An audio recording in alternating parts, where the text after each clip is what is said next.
Despite evidence going back 40 years that the turmeric spice component curcumin possessed significant anti-inflammatory activity, it wasn't until 2005 that it was first tested on inflammatory bowel disease. Why did it take so long? Well, who's going to fund such a study? Big Curry?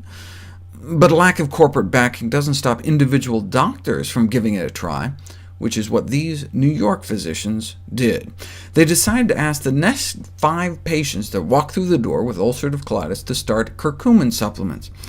Ulcerative colitis is a debilitating, chronic, relapsing, remitting, meaning comes and goes, inflammatory bowel disease that afflicts millions. As with most diseases, we have a bunch of drugs to treat people, but sometimes they can add to disease complications. Most commonly nausea, vomiting, headaches, rash, fever, and inflammation of the liver, pancreas, and kidneys, as well as potentially wiping out our immune system and infertility. And most ulcerative colitis patients need to be on drugs every day for the rest of their lives, so we really need something safe to keep the disease under control. So how did they do on the spice extract?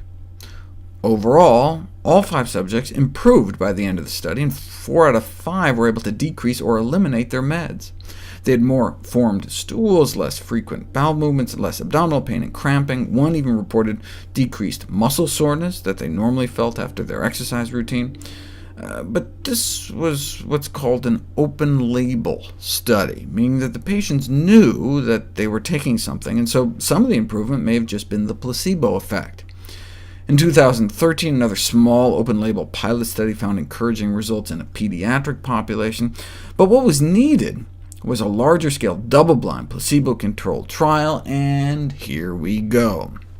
They took a bunch of people with quiescent ulcerative colitis and gave them either turmeric curcumin along with their typical anti-inflammatory drugs, or a placebo in their drugs. In the placebo group, 8 relapsed out of 39, meaning their disease flared back up. In their curcumin group, only 2 out of 43, significantly fewer. And relapse or not, clinically, the placebo group got worse, and the curcumin group got better. And endoscopically, objectively visualizing the inside of their colons, the same thing, a trend towards worse or better. 5% relapse rate in the curcumin group, 20% relapse rate in the just conventional care group. It was such a dramatic difference that the researchers wondered if it was just some kind of fluke. I mean, even though patients were randomized to each group, maybe through some chance coincidence, the curcumin group just ended up being much healthier, and so maybe it was some freak occurrence rather than curcumin that accounted for the results. So what they did was they extended the study another 6 months, but put everyone on placebo. So they stopped the curcumin to see if they'd then start relapsing too, and that's exactly what happened. All of a sudden, they became just as bad as the sugar pill group. Conclusion: curcumin seems to be a promising and safe medication, no side effects at all reported, for maintaining remission in patients with quiescent ulcerative colitis. So, curry for the cure? Asked an accompanying editorial in the Journal of the Crohn's and Colitis Foundation of America. Can curcumin be added to our list of options with respect to maintaining remission in ulcerative colitis? What is noteworthy, as I mentioned, is the fact that not only did the authors demonstrate a statistically significant decrease in relapse at 6 months, but a statistically significant improvement in the endoscopic index as well.